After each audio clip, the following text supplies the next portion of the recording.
Guys, we're going to jump right into what this machine can do. The on and off switch is on the back with a heavy duty plug. And once you turn that on, you still have to hit your purple buttons for on, play, pause, or reverse. I really like the reverse feature. That definitely helps out. But this machine is my go-to die cutting machine. I love its heavy duty nature. I love these little pegs on the bottom that keep it from moving. A lot of times I'm pushing on it, and it's nice to know that it does not move on my table. I use this machine in almost every video, so I wanted to make sure that I had an option to show people how to use it and some fun things with it. I'm going to go over all the different sandwiches that I use and show you a few things. Make sure to check out the links below. I will make sure to cover every single thing that I used in the video in those links so that if you need something, you've got it. I'm going to start with the regular sandwich. This has got a cutting plate on the bottom plus one plastic shim. I tape these together just like Jennifer McGuire to help with warping of your plates. The other two things needed are another cutting plate, so that's two cutting plates that you need, and this magnetic base plate. This is just to do regular die cutting. So I'm going to show you how that goes together. Got the two bottom ones that are taped together, which helps with warping, but it also just helps me keep them together and not have to grab quite as many things when I'm going to do regular die cutting, which is what I do a majority of the time. So you've got these four things to make your regular sandwich. When you hear people talking about that, they're talking about two cutting plates, the magnetic sheet, and a plastic shim.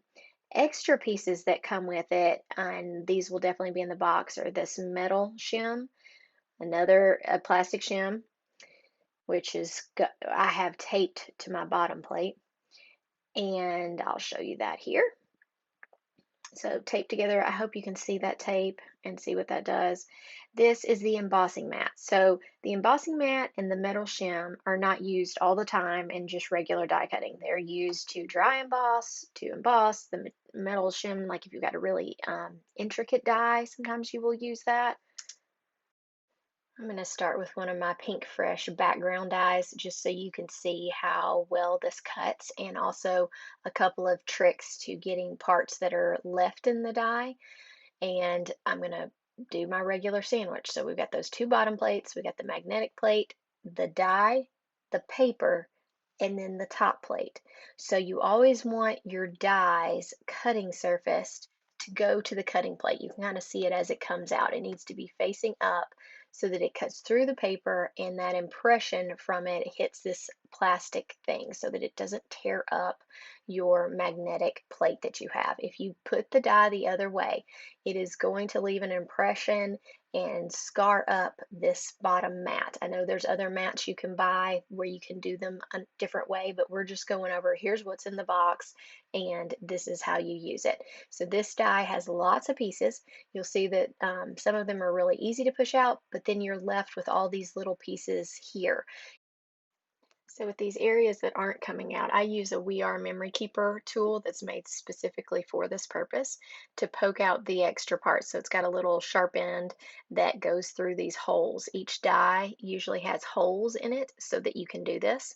Don't have to try to get them out with your fingers. I'm sure you could try to use something homemade, but these are very small holes. You need a small point, and this tool does not mess the paper below it up. You would think if it's pointed that it might make a hole or a rip in the paper, and it doesn't do that. So I would just advise getting one of these tools to get your dies apart. This next clip, I'm going to show you how to partial die cut.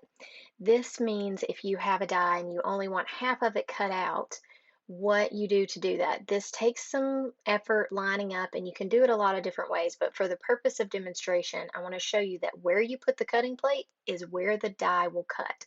This is true for most machines. One thing that makes this somewhat difficult is that what makes that machine start feeding and rolling is having the thickness of the sandwich. So sometimes you have to work at that a little bit. You can see here it cut that part that was underneath the cutting plate, and the other part did not.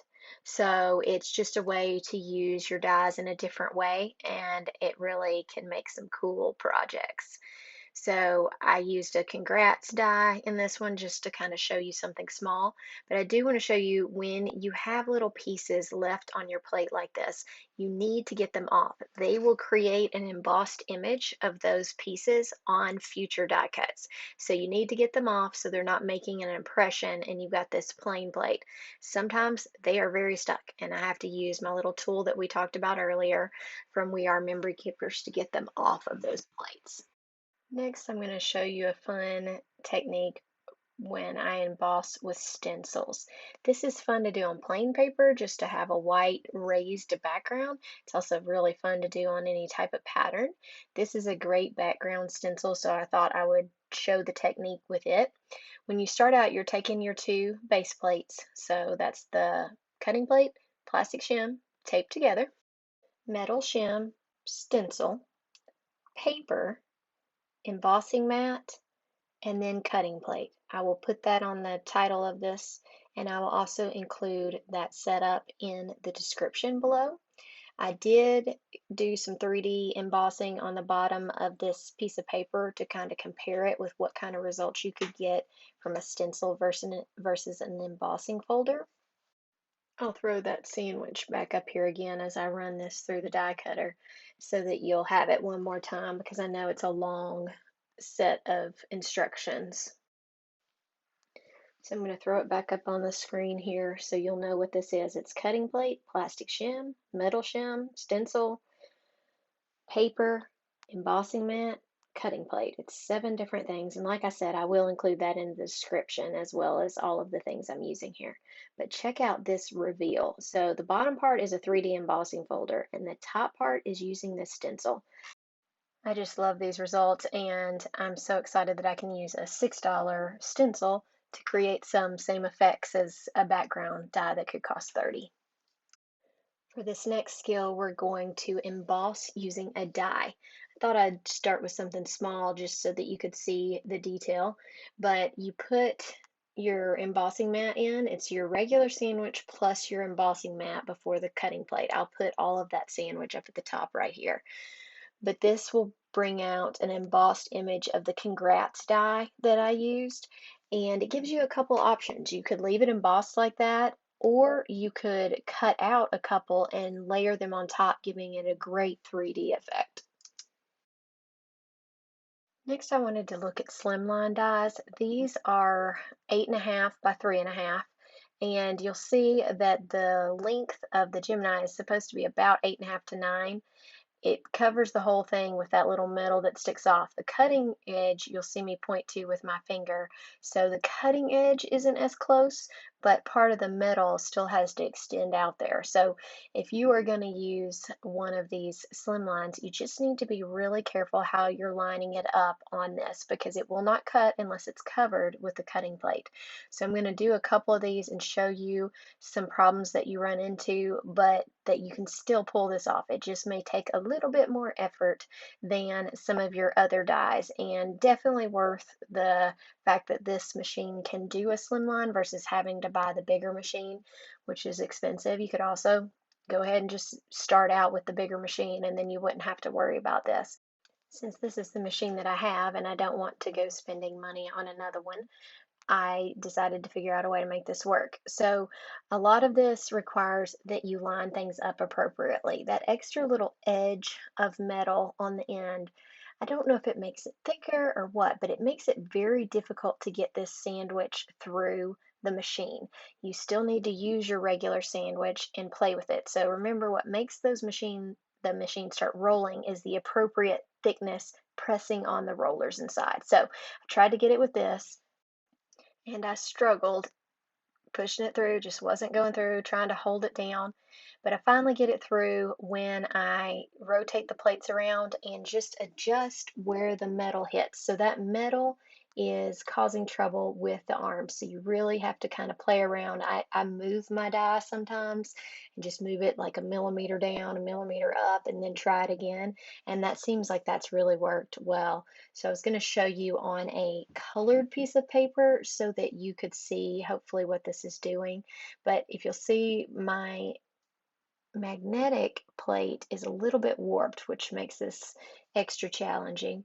So I want to get my cutting area right inside those lines because that is the exact length of my cutting plate. So you've got this little overlapping edge, and you need to make sure that the cover plate covers it appropriately. I even look around my cover plate and make sure I don't see any part of that metal sticking out.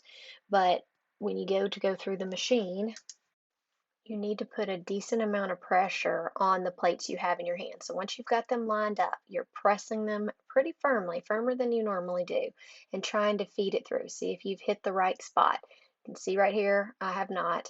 So I'm adjusting, trying it again. I put lots of pressure on this machine, and if the things are not the right size, those rollers will not let them go through. So just know I have had this machine for 3 or 4 years. I've put lots of pressure on it, tried to shove lots of things through it, and so far, so good. I don't know if that's a manufacturer thing, but I do know that I am very hard on this machine and I have not had one single problem with it. So I relined things up. I'm going to try again. I'm going to kind of adjust where it's going in. Sometimes I just even tilt the plate a little bit and it gets part of it to feed through. So this time it works and does perfectly. I really appreciate you spending this time with me. Hope you got something out of this video. If you did, please hit subscribe and like. I will include all the sandwiches below, and I'm going to put up a couple of quick videos here if you want to check out some of my other options. Thanks so much, guys. See you soon.